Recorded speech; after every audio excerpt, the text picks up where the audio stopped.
ನಮಸ್ಕಾರ. ನಮ್ಮ ಕರ್ನಾಟಕ ರಾಜ್ಯದ 11ನೇ ಬ್ಯಾಕ್ವರ್ಡ್ ಕ್ಲಾಸ್ ರಿಪೋರ್ಟ್ ಈಗಾಗಲೇ ನಾವು ಕ್ಯಾಬಿನೆಟ್ ಅಲ್ಲಿ ಓಪನ್ ಮಾಡಿದ್ದೇವೆ, ಮಂಡನೆ ಆಗಿದೆ. ಎಲ್ಲ ಕಾಪಿಗಳನ್ನು ನಮ್ಮ ಕ್ಯಾಬಿನೆಟ್ ಮಿನಿಸ್ಟರ್ಸ್ಗೆ ನಮ್ಮ ಸರ್ಕಾರದಿಂದ ಎಲ್ಲ ತಲುಪಿಸಿದೆ. 17ನೇ ತಾರೀಕು ಸ್ಪೆಷಲ್ ಕ್ಯಾಬಿನೆಟ್ ಮೀಟಿಂಗು ಇದರ ಬಗ್ಗೆ ಚರ್ಚೆ ಮಾಡಲು ನಾವೆಲ್ಲ ಡೇಟ್ ಅನ್ನ ಮುಖ್ಯಮಂತ್ರಿಗಳು ನಿಗದಿ ಮಾಡಿದ್ದಾರೆ. ಈ ಹಿನ್ನೆಲೆಯಲ್ಲಿ ಮಾಧ್ಯಮಗಳಲ್ಲಿ ಅನೇಕ ವಿಚಾರಗಳು ಹರಡಾಡ್ತಾ ಇದೆ. ಬೇರೆ ಬೇರೆ ನಾಯಕರುಗಳು ಅವ್ರದೇ ಆದಂತಹ ವ್ಯಾಖ್ಯಾನಗಳನ್ನ ಮಾಡ್ತಾ ಇದ್ದಾರೆ. ಸಹಜಕ್ಕೆ ಸರಿಯಾದಂತಹ ಮಾಹಿತಿಯನ್ನು ಒದಗಿಸಿಕೊಡ್ಬೇಕಾದ್ದು ನಮ್ಮೆಲ್ಲರ ಕರ್ತವ್ಯ. ನಾನು ಕೂಡ ನಮ್ಮೆಲ್ಲ ಶಾಸಕರಿಗೆ ಈ ಒಂದು ವರದಿ ಏನಿದೆ, ಆ ವರದಿ ಸಾರಾಂಶ ಏನಿದೆ ಅನ್ನೋದನ್ನ ಅವರಿಗೆ ಸ್ವಲ್ಪ ಮಟ್ಟಿಗೆ ಮಂದಟ್ಟು ಮಾಡಲಿಕ್ಕೆ ಪ್ರಯತ್ನವನ್ನು ಮಾಡಿದ್ದೇನೆ. ನಾನು, ಕೃಷ್ಣ ಬೈರೇಗೌಡರು, ರಾಮಲಿಂಗಾರೆಡ್ಡಿ, ಶಿವರಾಯಸ್ವಾಮಿ, ಸುಧಾಕರ್ ಮತ್ತು ನಮ್ಮ ಅಧ್ಯಕ್ಷರಾಗಿದ್ದಂಥ ಜಯಪ್ರಕಾಶ್ ಹೆಗಡೆ, ನಾವೆಲ್ಲ ನಮ್ಗೆ ಏನೇನು ಮಾಹಿತಿ ಇದೆ ಆ ಮಾಹಿತಿಯನ್ನ ನಮ್ಮೆಲ್ಲ ಶಾಸಕರಿಗೆ, ಬಿ.ಎಲ್. ಶಂಕರ್ ಎಲ್ಲ ಕೂಡ ನಮ್ಮ ಪೊಲಿಟಿಕಲ್ ಸೆಕ್ರೆಟರಿ ಟು ಶ್ರೀ ಮುಖ್ಯಮಂತ್ರಿಗಳಿಗೆ, ನಮ್ಮ ಗೋವಿಂದರಾಜು ಎಲ್ಲ ಕೂಡ ಶಾಸಕರು, ಮಾಜಿ ಮಂತ್ರಿಗಳೆಲ್ಲ ಕೂಡ ಅವ್ರದ್ದೇ ಆದಂತಹ ಅಭಿಪ್ರಾಯಗಳನ್ನೆಲ್ಲ ತಿಳಿಸಿದ್ದಾರೆ. ನಾವೆಲ್ಲ ನಮ್ದು ನಮ್ಮ ಸರ್ಕಾರ ಏನು ಹಿಂದೆ ನಾವೇ ಇದಕ್ಕೆ ಈ ಒಂದು ಸರ್ವೆ ಆಗಬೇಕು ಅಂತೇಳಿ, ಸೋಶಿಯೋ ಎಕನಾಮಿಕ್ ಸರ್ವೆ ಆಗಬೇಕು ಅಂತೇಳಿ ನಾವೇ ಒಪ್ಪಿ ಸುಮಾರು ಕೋಟ್ಯಾಂತರ ರೂಪಾಯಿ ಹಣನ ಕೂಡ ಇದಕ್ಕೆ ಖರ್ಚು ಮಾಡಿ ಲಕ್ಷಾಂತರ ಜನ ಈಗಾಗಲೇ ಪ್ರತಿ ಎಲ್ಲ ಕಡೆನೂ ಪ್ರವಾಸ ಮಾಡಿ ಮಾಹಿತಿಯನ್ನು ಪಡ್ಕೊಂಡಿದ್ದಾರೆ. ಸೊ ಅದೆಲ್ಲ ಒಂದು ವರದಿ ಬಂದಿದೆ. ಸೊ ಈಗ ಅವರೆಲ್ಲ ನಮ್ಮ ಶಾಸಕರು ಕೂಡ ಇನ್ನು ನಮಗೆ ಡಿಟೈಲ್ ಮಾಹಿತಿ ಬೇಕು ಅಂತ ಕೂಡ ಕೇಳಿದ್ದಾರೆ. ಅವ್ರಿಗೂ ಎಲ್ಲ ಒಂದೊಂದು ಕಾಪಿನ ಕೂಡ ನಮಗೇನು ಒಂದು ಕಾಪಿ ಬಂದಿದೆ, ಆ ಕಾಪಿನ ಅವ್ರಿಗೂ ಕೂಡ ಮಾಹಿತಿಗೋಸ್ಕರ ತಿಳಿಸೋರಿದ್ದೇವೆ. ಕೆಲವು ಮಾಧ್ಯಮದಲ್ಲಿ ಅದು ತಪ್ಪಾಗಿ ಕೆಲವು ಬಂದಿದೆ. ನಾನು ಯಾವ ಮಾಧ್ಯಮ ಅಂತ ನಾನು ಹೇಳಕ್ ಹೋಗುದಿಲ್ಲ. ಇರೋ ವಾಸ್ತವಾಂಶ ಬಿಟ್ಟು ಬೇರೆನೆಲ್ಲ ಬರೆದಿದ್ದಾರೆ. ಮುಸ್ಲಿಮರಿಗೆ ಇಷ್ಟು % ಹೆಚ್ಚಿಗೆ ಇದೆ ಅನ್ನೋದೆಲ್ಲ ಒಂದು ಬೇರೆ ರೀತಿ ಅರ್ಥ ಬರೋ ರೀತಿಯಲ್ಲಿ ಕೆಲವು ಪ್ರಕಟಣೆಗಳಾಗಿದೆ.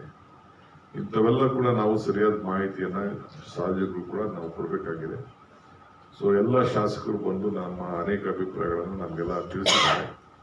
ಸೊ ಕ್ಯಾಬಿನೆಟ್ ಅಲ್ಲಿ ಹೋಗಿ ನಾವು ನಮ್ಮ ಜನರ ಪ್ರತಿನಿಧಿಗಳಾಗಿ ಇಟ್ಕೊಂಡು ನಾವೆಲ್ಲರೂ ಕೂಡ ಏನು ನ್ಯಾಯವನ್ನು ಒದಗಿಸ್ಕೊಡ್ಲಿಕ್ಕೆ ಸಾಧ್ಯನೋ, ಏನು ವಾಸ್ತವಾಂಶ ಏನಿದೆ ಅದನ್ನು ತಿಳಿಸುವಂಥ ಕೆಲಸವನ್ನು ನಾವು ಮಾಡ್ತೇವೆ. ಇಷ್ಟು ಮಾತ್ರ ಈ ಸಂದರ್ಭ ಹೇಳಲಿಕ್ಕೆ ನಾನು ಬಯಸ್ತೇನೆ.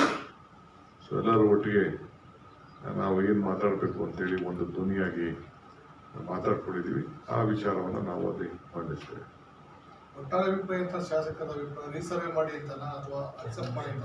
ಕ್ಯಾಬಿನೆಟ್ ಅಲ್ಲಿ ಕೆಲವು ನನಗೇನೋ ಹೇಳಿದ್ದಾರೆ ಅವರೆಲ್ಲ. ನಾನು ಕ್ಯಾಬಿನೆಟ್ ಅಲ್ಲಿ ಮಾತಾಡೋದನ್ನ ಇಲ್ಲಿ ಮಾತಾಡೋಕ್ಕೆ ಅದು ಅವಕಾಶ ಇಲ್ಲ. Cabinet is A secret confidential meeting. Cabinet ಅಂದ್ರೆ ಗೌಪ್ಯ. ಅದು ಕೆಲವು ಕೊಟ್ಟಿದ್ದಾರೆ, ಅವರೆಲ್ಲ ಅಭಿಪ್ರಾಯಗಳು ತಿಳಿಸಿದ್ದಾರೆ. ಸುಮ್ಮನೆ ಅವ್ರು ಯಾರಾದ್ರೂ ನಿಮ್ಗೆ ಹೇಳ್ಬೋದು, ನಾವ್ ಹಿಂಗ್ ಹೇಳೋದು ಹಂಗೆ ಹೇಳೋದು ಅಂತ ಅಂದ್ಬಿಟ್ಟು ನೀವು ಆಫ್ ದಿ ರೆಕಾರ್ಡ್ ಅಂತ ಹೇಳ್ಬೋದು. ಎಲ್ಲ ಆಫ್ ದಿ ರೆಕಾರ್ಡ್ಗೂ ತೆರೆ ಎಳಿತಾ ಇದ್ದೀವಿ.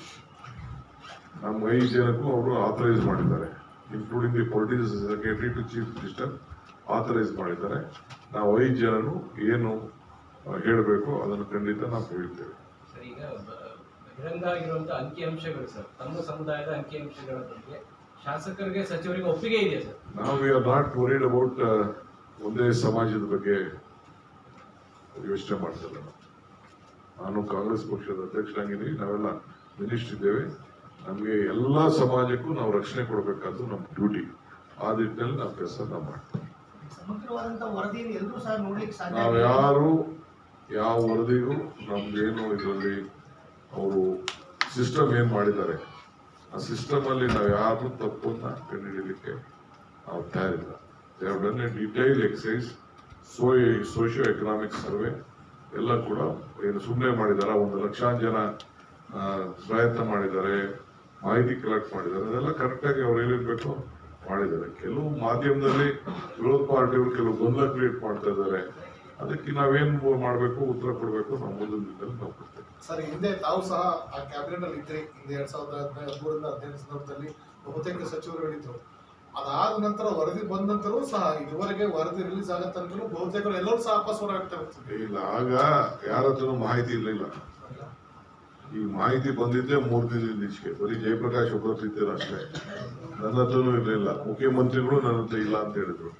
ಮೊನ್ನೆ ನನಗೆ ಕ್ಯಾಬಿನೆಟ್ ಅಲ್ಲಿ ಇದನ್ನು ಓಪನ್ ಮಾಡಿದ್ರು. ಓಪನ್ ಮಾಡಿದ್ಮೇಲೆ ನಿನ್ನೆನೂ ಮೊನ್ನೆನೂ ಬಂದಿತ್ತು. ಸೊ ನನ್ನ ಡ್ಯೂಟಿ ಅಲ್ವಾ, ನಮ್ಮ ಕೊಲೀಗ್ಸು ಶಾಸಕರಿಗೆಲ್ಲ ಹಂಚ್ಕೊಡ್ಬೇಕಾಯ್ತು, ಡ್ಯೂಟಿ ಮಾಹಿತಿ ಎಲ್ಲ ಹಂಚ್ಕೊಡ್ಬೇಕಾಯ್ತು. ಮಾಧ್ಯಮದಲ್ಲೂ ವಿವಿಧ ರೀತಿಲಿ ಒಂದೊಂದು ಪೇಪರ್ ಒಂದೊಂದ್ ತರ ಬರ್ದಿದ್ದೀನಿ. ಸೊ ಅದಕ್ಕೆ ನಾ ಎಲ್ಲ ಹಂಚ್ಕೊಂಡಿದ್ದೀನಿ. ಅವ್ರಿಗೂ ಚರ್ಚೆ ಮಾಡಕ್ಕೆ ಅವಕಾಶ ಮಾಡ್ಕೊಡ್ತೀನಿ. ಅವ್ರಿಗೂ ಅಧ್ಯಾಯ ಮಾಡಕ್ಕೆ ಅವರು ಕೂಡ ವರದಿ ಕಾಪಿನ ನಾನು ಕಳಿಸ್ಕೊಡ್ತೀನಿ. ಇನ್ನೇನಾದ್ರು ವಿಚಾರ ಇದ್ರೆ ಅವರು ಕೂಡ ನಮಗೆ ಸಲಹೆಗಳನ್ನ ಕೊಡ್ತಾರೆ. ಈಗ ಮುಸ್ಲಿಂ ವಿಚಾರದ್ದು ಅತಿ ಹೆಚ್ಚು ಸಂಖ್ಯೆ ಅಂತ ಅನ್ನೋದು ಒಂದು ರೀತಿ ಕನ್ಸಾಲ್ಟೇಟ್ ಆಗಿರುವಂತದ್ದು ನಿಮ್ಗೆ ಸ್ಪಷ್ಟವಾಗಿ ಎಲ್ಲ ಗೋಚರಿಸಿದೆ, ವರದಿಯಲ್ಲಿ ಗೋಚರಿಸಿದೆ 75 lakhs ಅಂತ.